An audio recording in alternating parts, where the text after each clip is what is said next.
past 200 miles in my car, I've been really trying to adhere to the HyperMiling concept. If you haven't heard of HyperMiling yet, it's time you have. Now, I might have been upsetting a lot of Dallas drivers because of my HyperMiling tactics. Well, that's too bad. I can tell you that HyperMiling is pretty darn awesome. I've gotten a little more out of 50 miles to the gallon for the last 200 miles that I've driven. That means that out of 200 miles of driving, I've spent 4 gallons of gas. That's it. By keeping your engine's RPMs down, you'll be saving a lot of gas, and there's several ways that you can do that. One way is to just scan ahead. If you see a red light up in the distance, go ahead and take your foot off the gas and start coasting.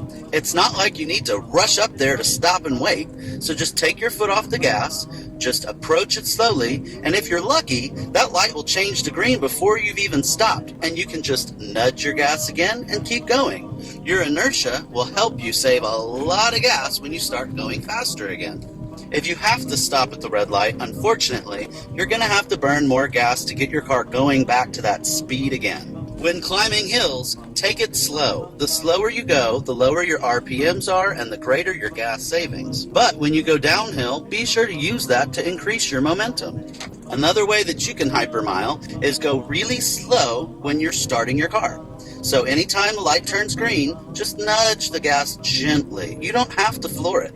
Another way that you can hypermile is make sure that your car weighs as little as possible. So don't carry around a lot of stuff in the back of your car or in the back seats or in the front seats or anywhere really. Take a moment at least once a week to just clear out anything extra that's in your car that doesn't need to be there. The next thing you need to know about hypermiling is that it's all about going steady. It's steady as you can.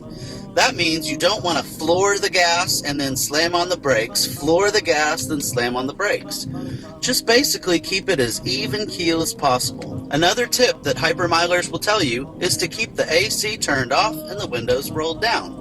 Now this makes sense because the air conditioning can actually take a drain from your battery, which causes the gas to have to pump more to refill the energy in your battery, and so it's a good idea to just roll down your windows. But when you're on a highway, you might consider rolling those windows up and turning the AC on, because otherwise you might be creating a bit of a drag on your car.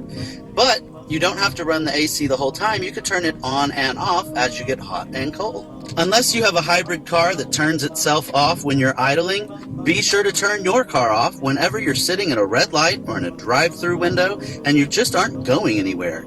So be sure to start hypermiling today. I'm Jason Winningham, and this has been your Green Tip of the Week.